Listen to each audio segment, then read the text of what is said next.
Canelo. He's the guy who's thinking. Always feels strong. Yeah. Canelo. Will you take the jab away from him? Yeah. I know how. Lo que sí. Canelo hopes to get a knockout in this fight. That's what he mentioned with the Kovalev thing. You know, like, hey, do you think you'll get the same result? And he's like, I hope so. I think so. How do you think this fight ends for you on Saturday? I don't know. I believe I could win. I win. I believe. I don't know. Maybe you're thinking maybe knockout then too. Why not? Why not? It's boxing, and we both have a power. And of course, if I see I can knock him out, of course, I will try to land my punches. Every time when I come to the ring, I try to be ready for 12 rounds. And if I see something I could stop, I'll try to do. But sometimes it not happen. This is the same. Well, we hope for a good fight. Dimitri, good seeing you. Thank you so much. What's good, family? So smash the like button, subscribe, and lick off the bell. So we just heard there from my doggy Canelo and Dimitri Bivol. So you've both. The reason I'm doing this video is really going to be an overview or kind of prediction of the fight. But the key part of this is how both men talk about the KO. Because I do a little bit of sports gambling, and a key thing about this game that I've noticed is intention. Obviously, the problem is, from an outsider's point of view, is you don't know. A lot of people say KO and ain't really about it like that. Yeah? So, obviously, you have to take what they say with a grain of salt. However, this one was pretty unnerving to listen to from Dimitri Bivol. Now, I ain't gonna lie. To be fair, Dimitri Bivol's probably just being honest. Both men were questioned on the KO. Canelo's the smaller man. Yet, look at the confidence. Of course, I'm going for the KO. Now, he didn't give a round, but the thing about Canelo is, he really, unless he's fighting someone who's a complete bum, like Billy Joe Saunders, he ain't really gonna give a round. But you heard him there confident, and what do we know about Canelo recently? He's stopping folks. He ain't playing no games. He looking to twist someone's wig up for them. Yeah, now Dimitri Bivol has been somewhat boring in his last few fights. He lacks that killer instinct. And again, I respect him for being honest, but honesty ain't going to win no fight here. I wanted to hear more. Now, to be fair, DAZN put some hit piece out the other day, which did say in the title that Canelo's coming to my weight division and I owe it to him to kind of fill him in because I'm the big dog. But then again, when I watched the video, I didn't really hear that, so I don't know where they got that quote from. You know what I'm saying? So, reading a quote and hearing a quote are two different things. Bivol, to me, he fights how he talks, which again is great for honesty. He's honest. Yeah, if a KO presents itself, but the thing is, the problem is, Bivol, you've been in there with people, who, even though they're 175 pounds, you've been in there with people a lot worse than Canelo. And you ain't even got a little bit of a stoppage. For example, Craig Richards. I like Craig Richards, but he ain't no Canelo. And that was arguably somewhat of a 50-50 fight. Or certainly it wasn't more than a 60-40 fight. There was nothing in that. These are the kind of guys you have to put an impression upon. Because don't forget, people, Canelo is stopping world champions in weight divisions above him. Really, if Canelo wanted to, he could have stayed at 160. I remember there was a time Canelo was going up to 160 and was happy to do a catch weight at 157, if you get what I'm saying, because he was coming from 154. So there's no way he need to be at 168. The point is, Canelo stopping people at 168, the weight division above his natural weight division. Bivol, oh yeah, and again, Canelo is not only stopping people in the weight division above his natural weight division, he's also stopping the world champions in that division. Now, I ain't gonna lie, Caleb Plant and Billy Joe probably aren't pound for pound champions, but Bivol ain't stopping Bivol, never mind stopping the champions in his division. Bivol ain't stopping no one in his division. He ain't even hurting them. He ain't even trying to hurt them. And I think that's going to be his undoing in this fight. Although, to be fair, I've taken a lot from the Kovalev fight. Kovalev equally didn't have no intention of stopping Canelo. And, I mean, it wasn't a tough night, it wasn't a strenuous night for Canelo, but it was a tricky night. And yeah, he found the KO, but Kovalev was old, half shot worn, was coming off a hard, difficult fight with Anthony Yard. There was a lot of factors in that. So I guess you can argue, well, maybe a fresher Bivol is going to be able to run around and nick it, but I'm not sure that's what it's going to take. You're going to need to stamp some sort of authority. Canelo's closest fights outside of Mayweather, because listen, in my opinion, Bivol ain't no Mayweather, so forget about the Mayweather performance. Bivol ain't going to go in there and Mayweather Canelo. Bivol's best bet is combining some sort of triple genus with the Kovalevness. There's no point being 6 foot and 175 and not using it, i.e. be on the outside. There's no point standing completely toe-to-toe with Canelo. But you're going to have to set pace at some point. Otherwise, it's very difficult to win rounds against Canelo in Vegas backing up. Look at the Kovalev fight. Really, honestly, from a boxing point of view, Kovalev was clearly winning that fight until the stoppage. Because Canelo just wasn't doing enough. But still, it's not right, but that's the way it is. You have to do more than the bare bones minimum to beat Canelo. And this, from what I'm hearing here, it sounds like Bivol, I'll take it or leave it. If something jumps in front of me, listen Bivol, you're going in there with one of the greatest fighters in history, categorically. Yeah?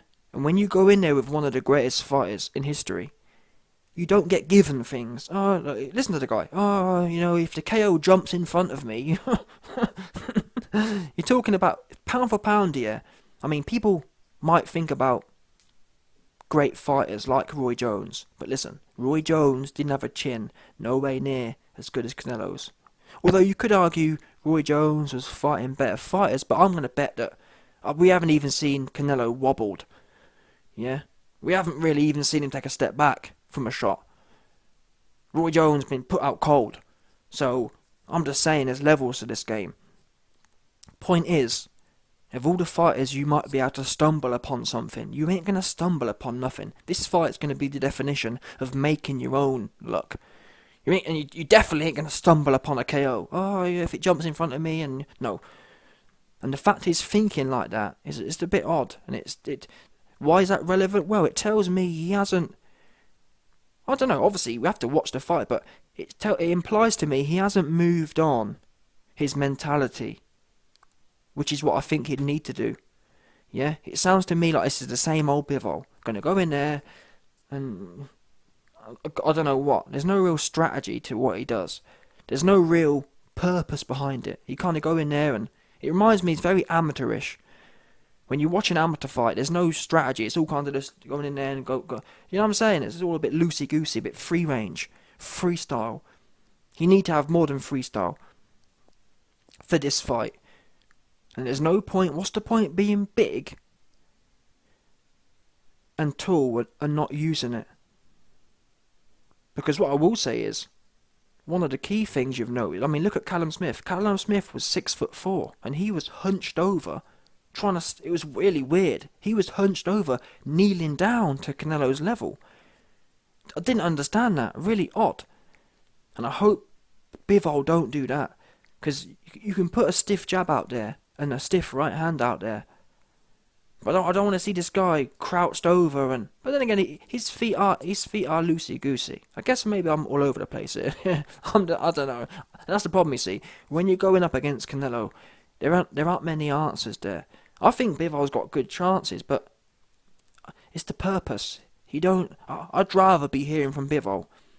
In fact, no, I do know what I'm saying. What I'm saying is, I think Bivol will need to be in and out, the same way Kovalev was. But Kovalev, at the time when I watched Kovalev's performance, what was lacking? It wasn't the strategy. The strategy was fine. It was almost like that Lennox Lewis, I'm just going to jab your head off. But what was lacking in that Kovalev fight was the purpose. It looked to me as if Kovalev was almost in some sort of sparring session. There wasn't that... And that's one thing actually Lennox Lewis did do well. Lennox Lewis was vicious with his jab. Watch the Kovalev versus Canelo fight. There was no viciousness. It was almost like a sparring session. And what worries me is Bivol can win this fight if he applies the Kovalev strategy, but with snare on the end of his shots. I want to see that jab stinging. Yeah, that right hand stinging. So when you do commit, you don't have to be throwing big... Well, I wouldn't recommend throwing big inside shots. But what I would recommend, whatever shots you do throw, you commit. Yeah? Because that's where Kovalev went wrong. The reason he wasn't picking the rounds upon the cards wasn't because he wasn't outlanding and outscoring Canelo. It was because there was nothing on him. It weren't turning the judges on. If Kovalev had put more meat on him, and I guess there is risks that come with that, because the more meat you put on a shot, the more flat-footed you become, and therefore Canelo's going to be able to time you and counterpunch you. But that's the game at the end of the day. You ain't gonna, like I said, you ain't gonna stumble upon this one. This ain't gonna be one of them. You're gonna need the best fight and the most on-point fight you've ever had. But that doesn't mean. Often when people go into big fights, yeah, they think, oh, I can't make any mistakes tonight, and that means I'm gonna play it low risk. No, that's not what I'm talking about. Yeah, you have to take risk. You have to take risk. I'm trying to think what I'm trying to say here. Listen, at the end of the day, man, bottom line is, you ain't getting something for nothing. That's what you ain't gonna get. So what you best do is take risk and basically hope it pays off. Yeah. Put viciousness on your shots. Don't go in there and think, well, if I put a 30% jab out, like Kovalev did, that means I'm less likely to get counterpunched, so I'll just do that. No. Go with the 80-90% jab and shots and hope it plays out your way. Or better yet, do what everyone's supposed to do, adapt.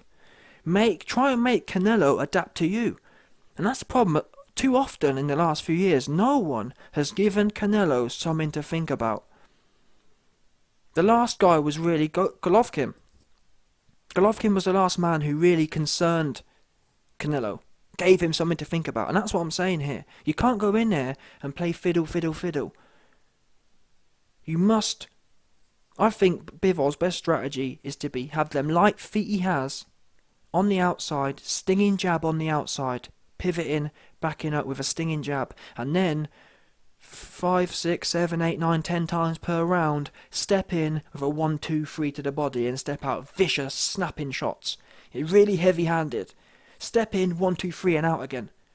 Yeah? No standing. I'm not saying you go in there like Triple G in high guard and just stand there digging away. No. Yeah? Jab, jab, jab, jab, jab. The same what Kovalev was doing, but with more intent on the jab. And then do what Kovalev didn't do. Kovalev, he did step in a few times and let combinations off, but it wasn't frequent enough, and it wasn't vicious enough. You must make it count. You must give Canelo something to think about. Now, from Canelo's point of view, Canelo's going from strength to strength. He has to do what he always does, and you heard him in this interview even say, Bivol's going to be jabbing, Bivol's going to have footwork. And the great thing about Canelo is he's been fighting people with footwork. Billy Joe, Caleb Plant, Kovalev. He's got the most experience at that style, and that's why I say it's so important. Being footwork, being jab, that's not enough. Caleb Plant had a jab. Billy Joe had a southpaw jab. Kovalev had a jab. Kovalev had a 175-pound. One of the best jabs in the game. That's not enough. You must have viciousness, and that's what Triple G did well. Triple G, who was only 160 by the way, and that's what I don't understand. Someone at 175 should, almost naturally. I don't get why you can't mix the two of the games. Mix the Kovalev game. What Golovkin did well was the intent. Golovkin threw shots with intent. Yeah? So mix the two. the boxy part of Kovalev's mixed with the intent of Golovkin. That's what Bivol must do to win this fight. Now I think the odds are in Bivol's favour here. I think Canelo is way too much of a favourite. Although, I wouldn't bet. The thing is, I don't see Bivol stopping Canelo at all. I mean, he's almost admitted it himself. But even if he was sounding confident about stopping Canelo, I wouldn't believe him because I've never seen Canelo rocked, and I think his defense is too slick. I'm not sure. Yeah, I'm not even sure Tyson Fury could stop Canelo, to be honest with you. But that's the kind of guy it'd take. If there's anyone in boxing today who's gonna stop Canelo, it's gonna be Tyson Fury. That's about it. I wouldn't back anyone else. I wouldn't. It'd be a close decision even then.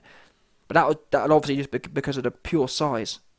Fury would literally have 100 pounds, and that's just ridiculous. But anyway, let's see how it plays out. I do think though, if Bivol's on point, this will be Canelo's hardest fight.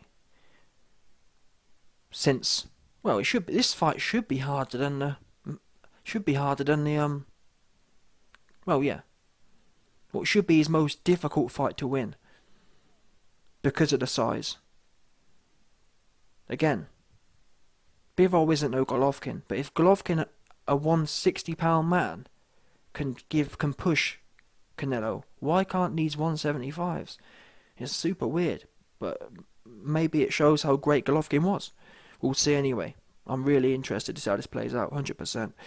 And I'll tell you this now, if Canelo stops Bivol, it will be one of the greatest boxing sporting feats in the history of the game. Simple as that. Yeah. If he stops Bivol, wow. That'll be one of the best boxing performances in the history of the game. Simple as that. I don't want to hear no more about it.